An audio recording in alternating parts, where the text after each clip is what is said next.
Hi, welcome back. We're going to continue our study of the Republic, specifically Book Two of the Republic. That's what I'm really putting the focus on here at for our reading. I really want you to read carefully the parts of the Book Two of the Republic that begin when Socrates starts describing where the city comes from there up to the end of Book Two. And so I want to go on now to the last part, which is this little conversation he has with Adeimantus about educating the guardians. That came from Socrates and Glaucon raising this issue that the city is going to have this, military or whatever. They called them the guardians.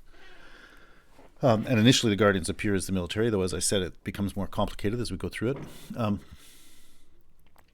But the idea was, if you think of what it takes to have a guardian, it's a pretty ambivalent reality, and maybe it's even impossible for that thing to be what you want it to be, because these people you set up to guard yourselves may use their violent force against you instead of against your enemies. So that should remind us of a couple of, which reminds us actually of two primary things from back in Book One. One is the specific point that Thrasymachus was making when he said, "Isn't justice just the advantage of the stronger?" And I wanted to remind you of a passage. So this is when Thrasymachus is first talking, and this is at 338 D in Book One. And they're talking about cities, and Thrasymachus says, "In each city isn't the ruling group master." So that's, and he says, that's true of oligarchies, democracies, whatever. That's not what you want your ruling group to be. You didn't want them to be your masters. You wanted them to be the people who were taking care of the affairs of the city wisely, right? At least I assume that's what we want from our governments and so on. But he's saying, if you in reality, isn't it the case that those people who are supposed to be governing are actually our lords, the people who are bossing us around and taking power over us? So this is actually another aspect of that theme of the city nowadays. When we go back to Book One, we're actually kind of going to the city nowadays. Socrates is in the cities, going down to the Piraeus after that festival, talking to Keflas, Polemarchus, and Thrasymachus. Like, in a way, you're getting the portrait of what the city nowadays is like. And it's already got this flourishing port, this mix of different religions, money makers like Keflas, sophists like Thrasymachus, and people with all kinds of different views about justice and so on. So there you're sort of getting a portrait of what the city nowadays is like. And that's what if we're going to try to account for where the city comes from, that's where we'd have to get to, right? And we're also seeing something about where we're at, and I guess a couple of things really stand out there, right? And one of which I just mentioned, Keflas is a moneymaker, and then the other one is well, I guess the three things stand out. Keflas is a moneymaker, Thrasymachus is a sophist, and then this thing Thrasymachus says, in each city isn't the ruling group master. Like, that's where we're at in the city nowadays. The people who are supposed to be taking care of us are ruling us. We're their subjects. Right? That doesn't seem great. There are guys like Keflas not Keflas, Thrasymachus, who do make the weaker argument the stronger. These guys who go around using their power of argument to make probably bad points and stuff like that, and teach others to do it.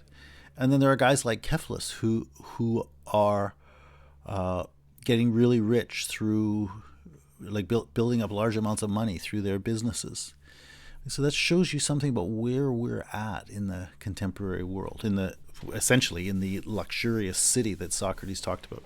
Anyway, so that's just a reminder about Book One, but especially this line from Thrasymachus: "In each city isn't the ruling group master." Right. Well, that's what Socrates was saying we're going to have to be worried about if cities have to have guardians, and they do, right? And then related to that, I want to take you back a little bit earlier to the conversation with Polemarchus. It's at 334 They had just been talking about, what is owed, and that's where Socrates got him, sort of went through this meaning of what a techne was. Namely, it's the thing that has a particular object that it works with, a particular state of affairs that it works with, and it brings what is necessary to that thing to help it flourish, to facilitate its development, to facilitate its pursuit of what is good for it. And that's how we define the techne. But then he said, but isn't it the case that the man who's a clever guardian is also a clever thief? Just as they said, the good doctor is the one who's good at poisoning, right? Isn't the man who's a clever guardian also a clever thief? Remember that when we're talking about the guardians, like not just the person you asked to look after your money box, but the people who are supposed to guard the city.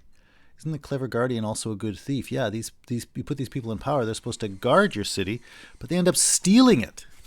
And that's what it means when it says, aren't there people who rule in the city the masters? They've made it their thing. They're not working for you anymore. They're making you work for them. So I wanted to remind you then of those issues. That's where we're at. And I wanted to just bring out, just thematize one more aspect of that before we then jump into the stuff with Adeimantus. And that is that, I was talking before when we were talking about Techne, that, it seems like really you should only be able to say about a Techne that you have it when the thing you're doing is caring for the good of your object. But the amazing Deinos thing, right? Amazing in that ambivalent sense of wonder that I talked about when we talked about the chorus of Socrates' Antigone. Wonder is great, but it's also awful. The amazing and maybe awful thing about Techne is that you have to be engaged with this thing and learn it, get to know it so that you see what it's trying to do and learn its ways so that you really can grasp it and facilitate its good. But once you have that knowledge of it, you also in a way have power over it, and you can use it for something other than the good of that thing, right? You can basically detach your learning about how that thing works from your concern for its well-being, and instead use it as a power to manipulate that thing for your own ends. That is the ambivalence of Techne, and that's a pretty serious one. That's why the clever guardian can be a good thief. That's why the best doctor can also be the best poisoner, and so on. To do that is in a fundamental way to betray the very meaning of what that Techne or knowledge is, it seems. But nonetheless, that is the power that is unleashed by learning about things. So, that thing about Techne is very similar then to this general issue about the guardians. These people who are there, the only reason you have the guardians is so that they can protect the city. But as soon as you have installed people there for that purpose, the very fact that you've put them in that position means they can use that power they've now been given to do something different, namely to do the exact opposite. They can use that power against the city rather than for it. They can make the city serve them rather than them serving the city. Anyway, so that's where we are. So I'm trying to remind you of where we were from that conversation Socrates had with Glaucon. But I'm also trying to show you how intimately that's connected with the things that we were talking about in Book 1. Anyway, so now let's get on to what we really want to talk about here, this conversation with Adeimantus. This starts, it really starts, I guess, around 376 D. But so Socrates and Glaucon have just been talking about, what kind of nature the guardian is supposed to have. And we saw the problem is, on the one hand, you need people who are marked by thumos, this unwillingness to accept defeat, this very competitive sort of spirit. But then we looked at this idea that, well, yeah, but you want them to be loyal, so they have to get familiar with you. And I talked about the sort of ridiculous way that Socrates calls the attitude of those people philosophical, since it contradicts everything he's ever said about philosophy, right? That basically what he says is what's going to happen with guardians is you're going to have people who attack things just because they don't know what they are. and they endorse things just because they're familiar with them, without regard in either case for whether the thing they're either attacking or endorsing is actually good. Right? So the guardians, as he's defined them here, are the diametric opposite of philosophers as he's defined them elsewhere. Though he says, here, aren't they philosophers? And Glaucon says, yeah, I guess so. But anyway, so they say, well, now let's think then about how we're going to educate them to make them good guardians. And I mean, you have to expect there's going to be a bit of a mess here because of that very sort of incoherency that's just been introduced into the conversation. Because they're going to be talking about how to make these people good guardians in the sense of guardians defending the city and attacking the other thing, right? Defending what they're loyal to and attacking what they don't know. But then you're also going to have to say we need these people to be wise and good rulers, and wisdom and goodness are the opposite. So there's a bit of a mess built into the way they're going to approach this whole conversation. And in that way, it's probably not unlike the philosophical conversations that most of us have, that most of you have when you go out to the bar and talk to your friends about things. Probably you bring into your conversations all kinds of assumptions, incoherencies, errors, along with, real insights and real concerns about good things. But, you don't start out in a perfect position and sort things out perfectly. You're sort of swimming in a bit of mud when you do that. And that's going to be what this conversation is kind of like too, I think. But anyway, that's where they were. And they say, okay, now we're going to have to educate these guardians. And if it wasn't muddy already, it's going to get muddier in a second. So then Socrates says, we should talk about this, but it's a big task. I don't know. We don't want to get wrapped up in it too much, but we also don't want to miss out on it. And that's when Adeimantus comes in and says, "Oh, I most certainly expect that this present consideration will contribute to that goal." Right? And so suddenly he's talking, and so then Socrates talks to him. So he says, "So like men telling tales in a tale and at their leisure, let's educate the men in speech." And Adeimantus says, "We must." I just want to point out one more little ambiguity. Let's educate the men in speech. That's ambiguous in a whole bunch of ways. One, he is saying, okay, in the speech we're making, let's now talk about how these people will have to be educated. That's the first thing. But then there's already a bit of an ambiguity there because that the word for speech there can also mean argument. So yes, sort of it's a speech, sort of it's an argument, but those two words have different valences. So what's being said, whether you're talking about what you're doing as a speech or an argument, is a little bit different. But then further, let's educate the men in speech. What they're going to go on to talk about is the speeches, basically, the stories that people are supposed to hear to get educated. So this is a very weirdly loaded sentence where it sort of both talks about what Socrates and Adeimantus are doing in talking about how people are being educated, and it talks about what's happening in the education those people are getting. I mentioned that I'm not particularly going to pursue it, but I just want to draw attention again to a little bit more of conversational confusion. Plato, by choosing his words carefully, set up this little hinge where it's really easy for you to get confused or to get on one track without really sufficient justification. And that's the thing you got to really be careful about.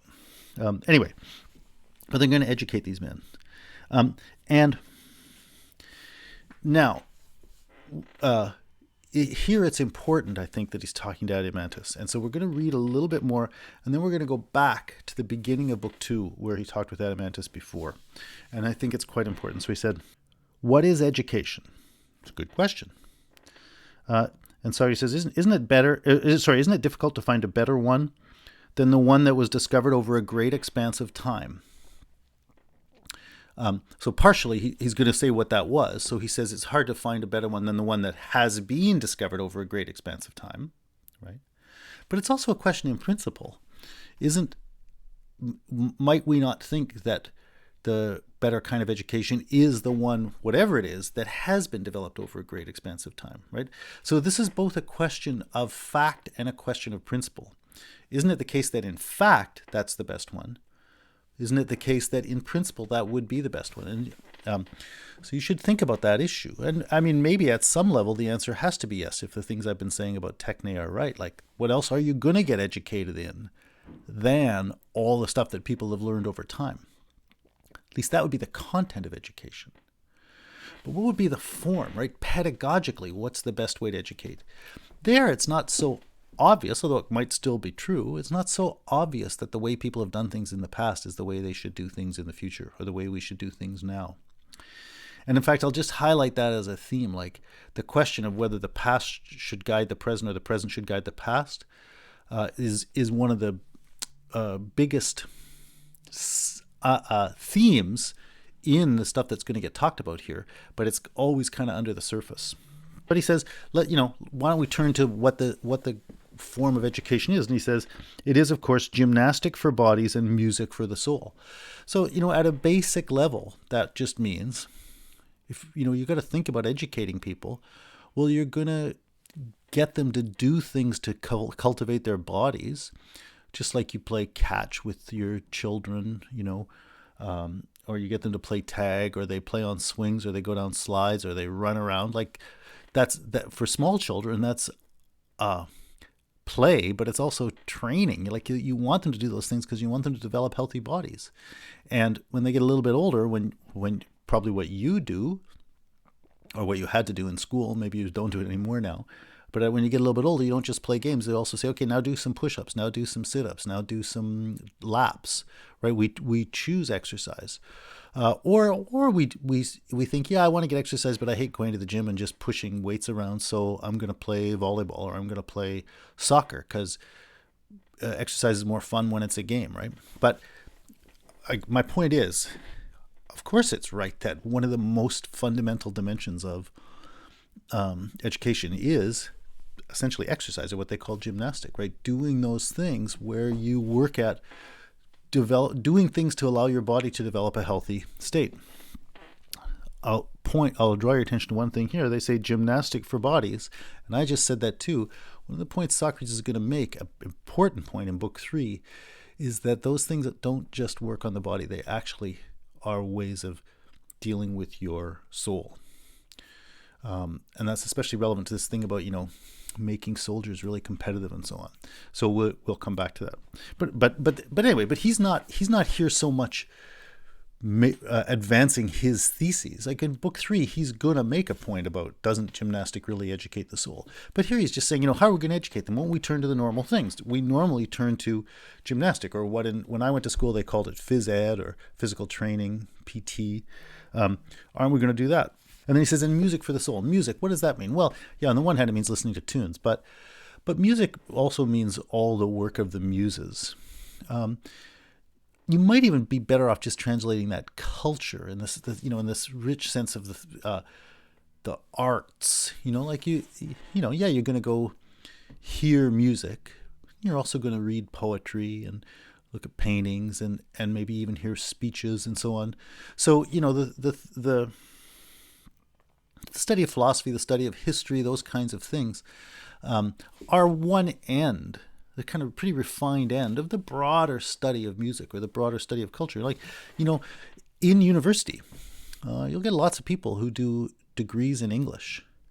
They don't take philosophy classes. I mean, some do, but they don't have to take philosophy classes. They might just be reading James Joyce and George Eliot and Charles Dickens and Alexander Pope and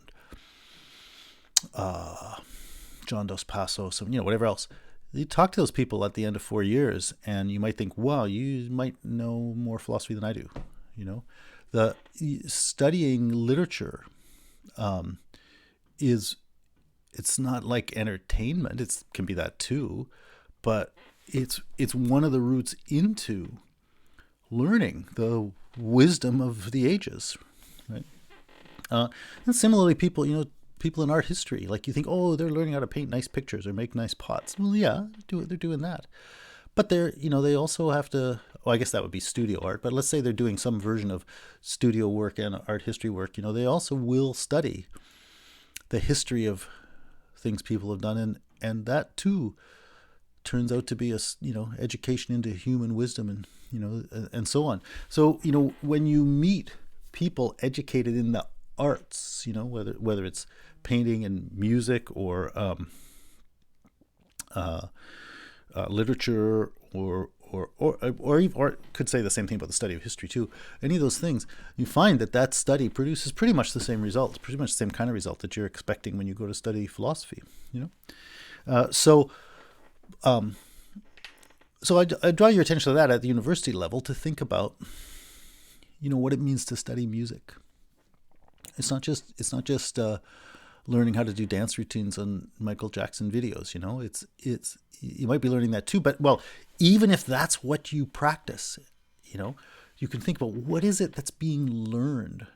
One of the things they're going to say in book 3 is that through studying that kind of stuff, you learn about grace, which means you learn about how things fit together perfectly. How you make things fit together well, and that's a pretty significant thing for a lot more than just a nice tune or a nice dance move, right? Becoming refined in your ability to apprehend fit is pretty relevant all over the place.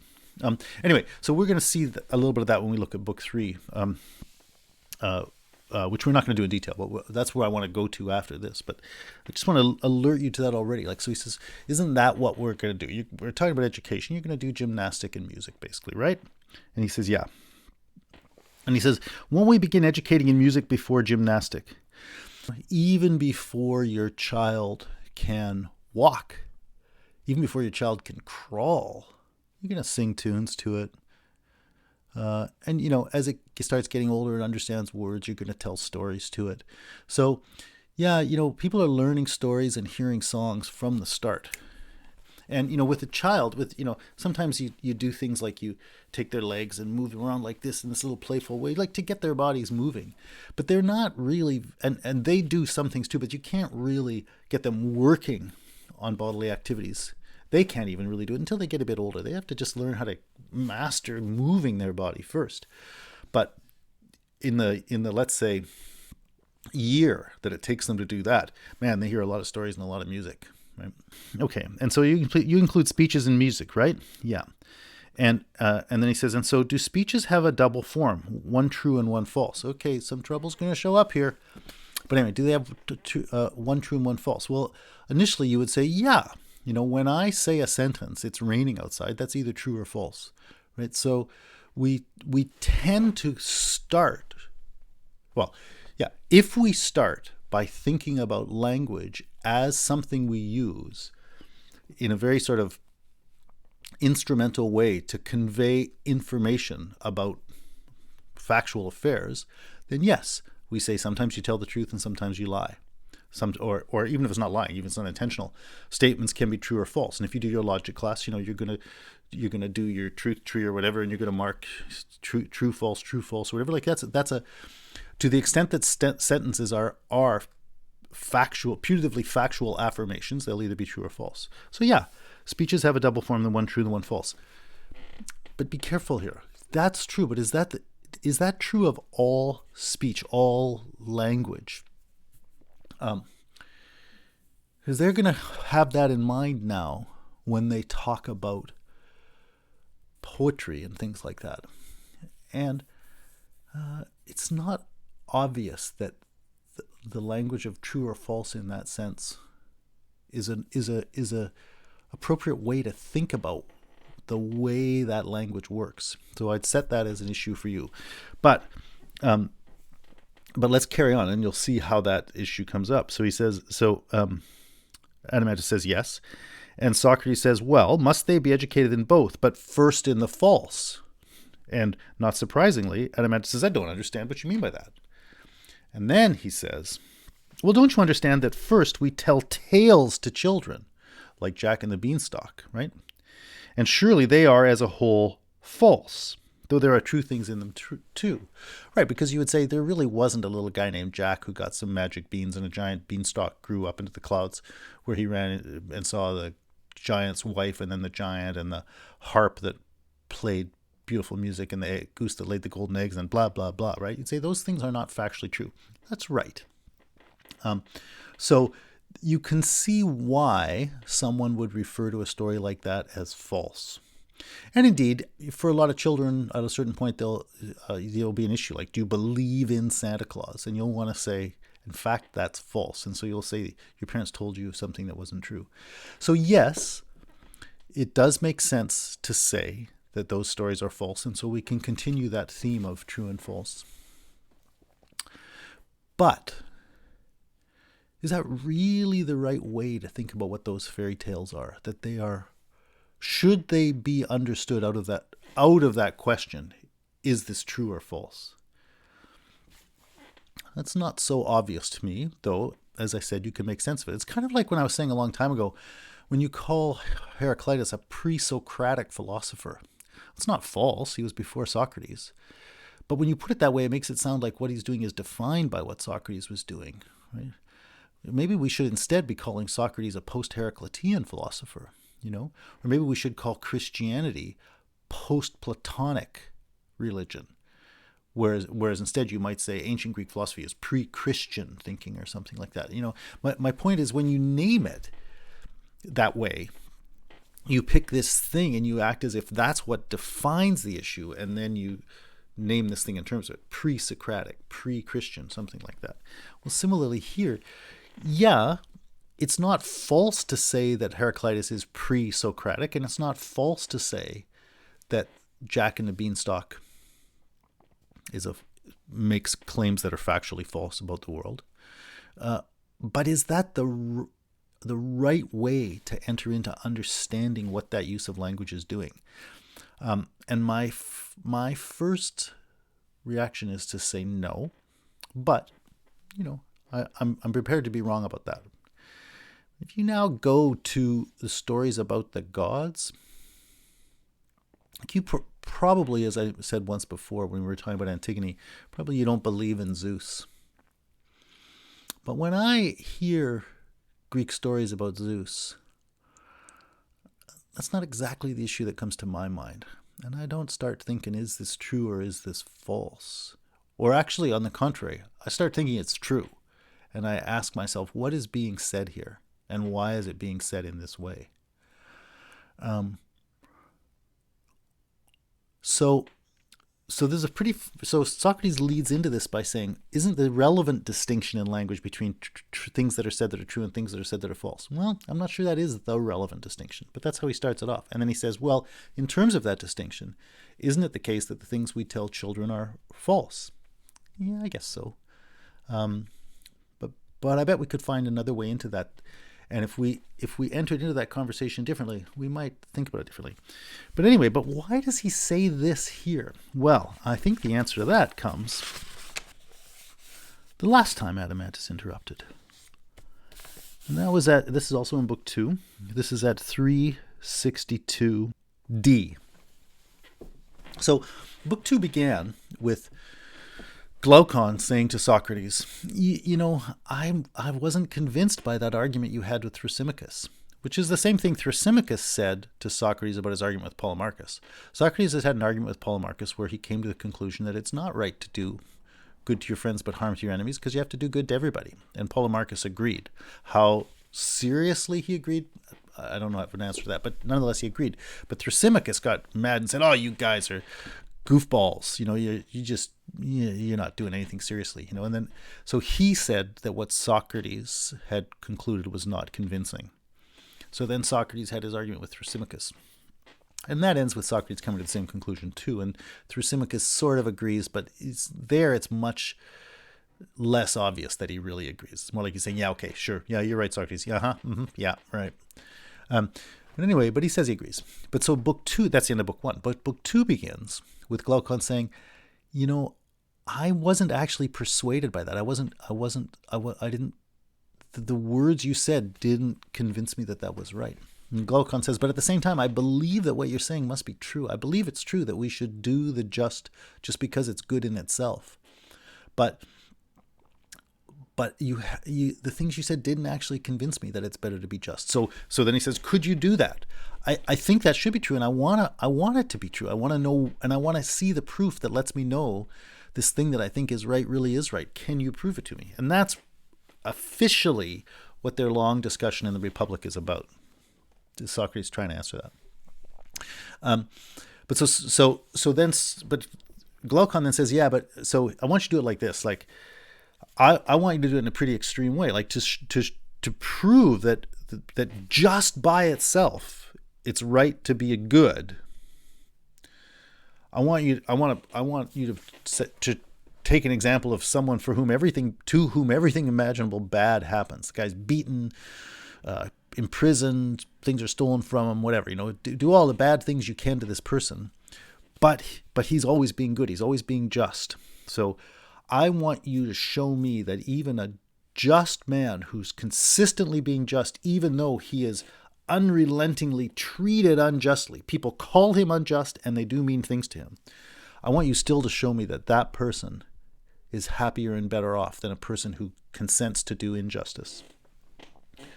So that's the way Glaucon sets up the challenge to Socrates.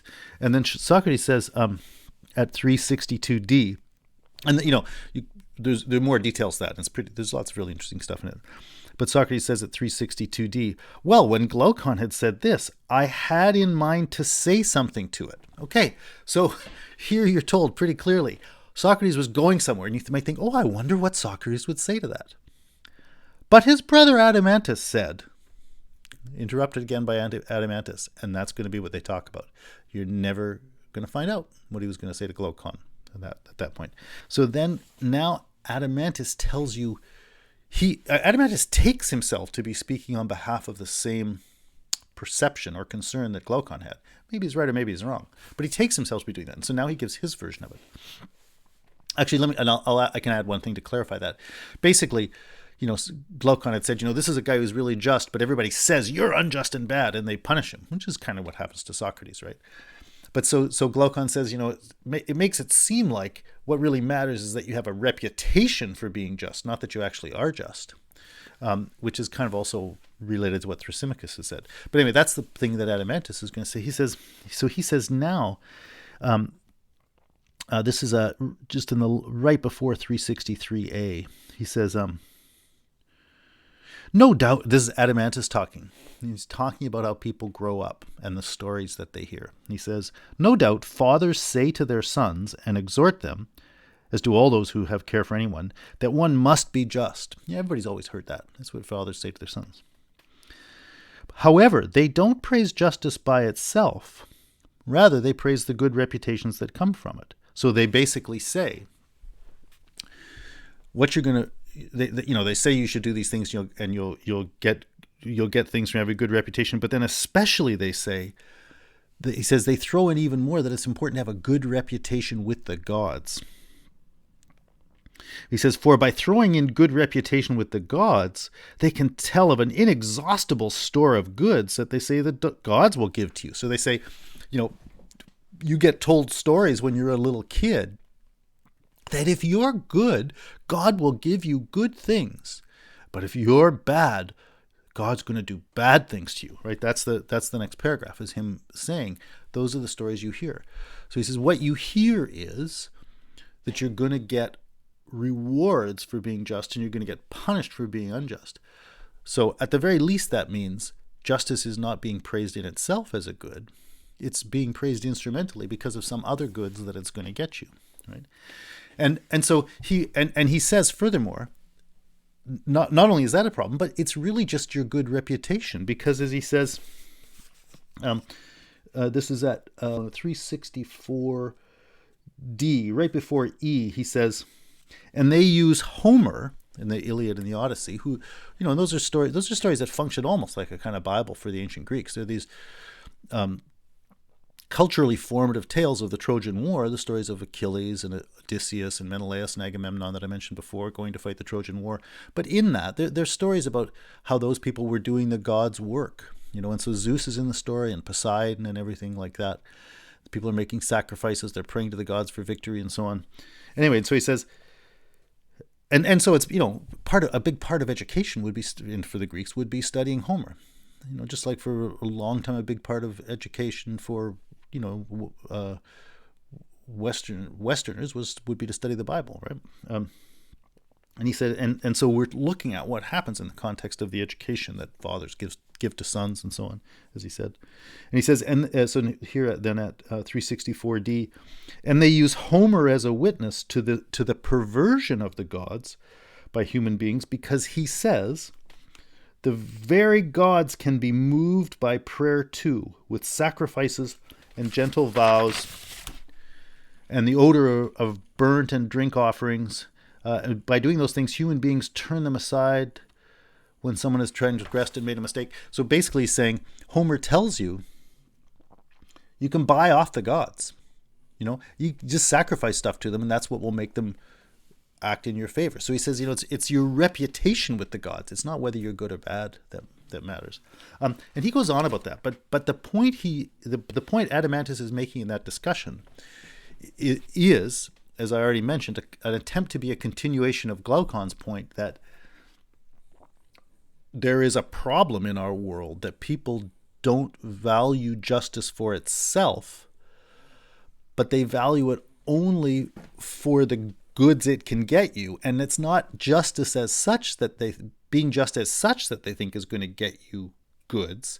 It's the reputation of being just that's going to get you goods. So they say, yeah, that's the problem. And that's what, they want Socrates to prove that things should be otherwise or can be otherwise and so on. But the thing that Adeimantus then adds here that really didn't come out in Glaucon's point is that this is educated into children at a very early age by the stories they are told about the gods. And as Adeimantus obviously believes, those stories are false, right? He's basically saying those stories teach people to think this bad way about things. Right? They tell you that you can buy off the gods. They tell you that the gods only care about your reputation. And the only reason to be just is because you're going to get prizes or you're going to get punished. In fact, you should remember Keflas. Remember, Keflas said, when you get old, you start to think, maybe those stories mean something. And he says, maybe you're going to go to Hades and get punished if you did bad things. And Adeimantus here is saying, yeah, that's what people are told when they're growing up, and he's complaining about it. So now let's go back to where we were. 377a, he said about these true and false things. He said, well, don't you understand, I said, that first we tell tales to children, and surely they are as a whole false, though there are true things in them true. We make use of tales with children before exercises, and Adeimantus said that's so. He's just repeating to Adeimantus what Adeimantus already said, right? So Socrates said, don't you think that we tell children stories that mislead them when they're very young, and that frames the way they're thinking? And of course Adeimantus thinks that, because that was his thesis. So that's what we're now doing. We're totally discussing things in the domain of this view that Adeimantus has put forward. And so he says it's in this context then that we need to think about how to educate people. And the premise of this conversation they're going to have is that we are brought up on stories that are false, and problematically false in the way Adeimantus has said. I might have been interested in hearing something quite different. I mean, I'm very interested in this, but I would have been interested in hearing maybe how Socrates thinks those stories really work. But we're not going to hear about Socrates' view. We're going to basically explore the view that Adeimantus already expressed. We're basically now going to say, here's how we think the education of the young through stories should happen in a good city that's going to educate guardians well. And that's for the purpose of having a city that's going to be well structured, the guardians are going to be good, and so on. So in that sense, we're now in the process. Remember I said we went from, the first part of this conversation was a derivation of the city. The second part was a description of the city nowadays. And I said this third part is a prescription. Well, that's what's going to happen now. They're going to start designing a city. And it's going to be a city designed more than anything else on the premise that Adeimantus introduced in that conversation I just was reading to you. And it's going to revolve around that issue that came up in the conversation with Glaucon about the problem of the guardians. They're now going to design a functioning of a city. And in that sense, they're going to define a city's constitution in the way that we talked before about the constitution of the Athenians or the constitution of the Spartans. And so this book is called The Republic. It's properly called the Politeia. That's the Greek word. And so it's translated here republic, and there's a reason for that. But that's exactly the same word that we were translating constitution before when we talked about the Spartans or the Athenians. So this book is really, in that sense, called The Constitution.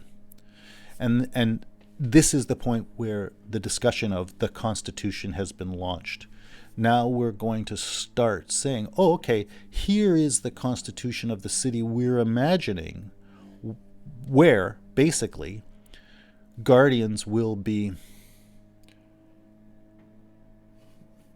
good, which means they'll have been educated well into the role we need them to have, such that they will defend our city well and not turn against it. And then we're going to talk about all the other things that go along with it. That's the form the conversation is going to take, and that's what the Constitution is going to be. But that Constitution is going to be the one shaped by Adeimantus's view, first of all, of what the problem is with these stories about the gods and so on, and various other views that he and Glaucon have about justice, all kinds of other things. So remember, Socrates is carrying out this conversation, but you know about Socrates from the Apology. He doesn't go around telling people his views. He talks with people about those views and works out the implications of their views and tests them and think about them. So what Socrates is really doing is talking with these guys and working through largely the implications of their views. In the course of that, we're going to learn an awful lot from Socrates. But it's the source of this conversation is the views of Glaucon and Adeimantus, not Socrates, right? But so there we're going to go on to the Constitution now. So I want to now say a little bit more about the next little bit to complete this sort of our start of looking at this section at the end of book 2. And then the next thing I want to do is look at then the real conversation they get into about the stories about the gods, which is what they're going to talk about, and connect that with some things in book 3. So he says, so now a particularly important, I think, a particularly powerful and important point is made. 377, right at the end of A and the beginning of B. Look, so we so far managed to get through, about 15 lines. Not very much, but that's taken us to these other places. There's an awful lot of stuff packed in here. So here he says, so Socrates has just said, that's what I meant by saying music should be taken up before gymnastic. And Socrates says, don't you know that the beginning is the most important part of every work? That's a theme that you see throughout Plato and Aristotle and others worth thinking about in its own right, that you make a good beginning and the rest is going to work out. You cut corners at the beginning and things are a mess later. And that's worth thinking about right here, because they're beginning their conversation of the Constitution here. Did they begin well? I think they began well a long time ago when Socrates said, okay, I'm going to tell you where cities come from. That's where they began well. But they didn't get to follow that through. First, because Glaucon interrupted, and so they had to jump to describing the city nowadays, and that we lost Socrates' conversation. We started a new one. Now, we're starting again. We're going to say, okay, let's design the constitution list of the good city. Did they begin that well? No, they didn't begin it well. They began it with with Adeimantus's view that he expressed at the beginning of book 2 about the problems with the stories of Homer that say you can influence the gods by giving them sacrifices. Maybe that's a good view, but that's just pulled out of the blue. And in fact, in the long run, I don't think it's that good a view. But that's what their discussion is going to be based on now. It's going to be based on the views that Adeimantus expressed. So yeah, the most important part is the beginning. Did we begin well? I think probably not. Too bad we can't go back to the beginning where Socrates thought we should begin, but both these guys thought they had to interrupt him and do something else. So we're going to do something else instead. Anyway, but he says, don't you know that the beginning is the most important part of every work, and that this is especially so with anything young and tender? For at that stage it's most plastic. Plastic meaning it can assume any form. It doesn't have a form of its own, but it's just a receptivity to taking form, and it can be shaped this way or that. Like, that's why we call that stuff we make out of hydrocarbon stuff plastic, because it's just moldable into different shapes, right? But plastic isn't, properly speaking, the name of that nasty fabric like nylon or whatever. Plastic, it just means something that has no form of its own but can take different forms, right? So he says, for at this stage it's most plastic, and each thing assimilates itself to the model whose stamp anyone wishes to give it. That's what plasticity means. So he's talking now then about the plasticity of the soul, of the perspective of a young child. When children are born, they're open, right? They don't yet have a form, but they're going to be formed. Right? So he says, then shall we so easily let the children hear just any tales fashioned by just anyone, and thereby take into their souls opinions for the most part opposite of those we suppose they'll have when they're grown up? So the point is they're plastic at this point, and what they're going to take in is going to form them. That's the important point that's made here. And let's skip ahead to 378. Almost at the end of D, right before E. Socrates says, a young thing can't judge what is a hidden sense and what is not, but what he takes into his opinion at that age has a tendency to become hard to eradicate and unchangeable. Yeah, so just put those two things together from the first one I read and the second one. At the start, children are plastic. They're able to be formed. And in that sense, they're very open. But you put something in there, you form them, and it becomes hard to eradicate it, right? In other words, they become closed. That becomes their thing, right? So there's a pretty fast move between being open to being just about anything and then being something very specific. And the point is, once you get that, it's kind of hard to change, right? So there's a very basic point there, a powerful one, being made about the distinctive nature of the soul of a person, of a child, and of what happens when you're educating it. And basically what he says is you're going to be giving it a kind of shape. Basically, you're going to be giving it a kind of pattern. It's going to be taking in the patterns for how it's supposed to think about things. And so he says that's what these stories are going to give it. The stories we tell it are going to be giving it that. Now, let's carry on a little bit later. He says, he's going back basically now to the things Adeimantus said before. He says, the stories Hesiod and Homer told us, those are the big ones, right? Surely they composed false tales for human beings and used to tell them and still do tell them, right? So we have this idea that the stories of Homer and Hesiod are false. In other words, he made this distinction, aren't there true things and false things? And he's assimilated those stories with the false. Why? Well, on the one hand, it could be for the Jack and the Beanstalk reason, that you just think, oh yeah, they're like fairy tales, like there wasn't anybody actually named Jack. And as I said, I'm not sure that I find that a very compelling way to talk about things like the stories of Homer and Hesiod. Let's look a little bit later. He says, what do you want to blame in those guys? And Socrates says, well, what should be blamed first is this. If the person who's telling that lie is it's a bad lie, it's not a fine one. And Socrates says, what's that? And Socrates says, when a man in speech makes a bad representation of what gods and heroes are like, just like a painter who paints something that doesn't resemble things whose likeness he wished to paint, that's the bad thing. Okay, I know what it means, more or less, to talk about a painter who paints something that doesn't resemble the things whose likeness he wished to paint. That would be me if I tried to paint your portrait. I'm no good at it. It's not something I've ever studied. I'd be, like everybody else, I'm sure I'd like to be able to just sit down and go, woo, and make something that looks like you, but I couldn't do it. So if I tried to make a portrait that looked like you, you'd think that is not a good portrait. It does not resemble the thing it's supposed to look like. So I understand that idea. I can have the real person sitting there, and I can have my portrait, and I can compare this to that, and I could say, this is not a good likeness to that. It makes a lot of sense, right? So Socrates says, so the bad thing that someone like Homer or Hesiod did is they construct in speech, they make a bad representation of what gods or heroes are like, just like that painter who paints something that doesn't resemble its subject.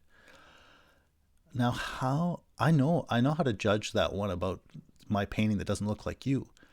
How would you or anyone know whether the portrayal of Zeus was like him or not, or whether the portrayal of Achilles was like him or not? Right, so the interesting thing here, is that Adeimantus is very quick to agree that, yeah, I don't like those things Homer and Hesiod does because they're bad portrayals of the gods. And I really wonder what he turned to determine that. So, like when he, and we already know he does this because he already told us that it was bad and false to say that you can buy off the gods with sacrifices. So somehow he was able to take something that he's treating as if it were a representation of a certain kind of reality, and he's saying this is a bad representation. Well, how do you judge that unless you have access to that reality? And I wonder how he or anybody else would have access to the reality of Zeus or whatever, except through those representations. So think about that. Think about how they made this move here. And so we're going to be dealing with that more. But just think about it. Socrates then really brings out the things that he says these are the bad things. It's hard for me not to chuckle when I read these. He says, so the man who told the biggest lie about the biggest things, he didn't tell a fine lie. And what was that? He said, he talked about how Uranos did what Hesiod said he did, and how Kronos in his turn took revenge on him. These are stories from Greek mythology. These are both stories of the children of the god killing the god. And that's what Socrates said. I don't like that. I don't like stories of offspring killing parents. So that's what's bad.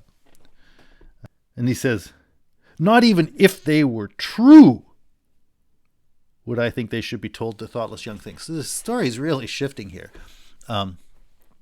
First, you shouldn't tell those things because they're false. And you sort of wonder how they would know that. But then he says, not even if they were true could you tell them.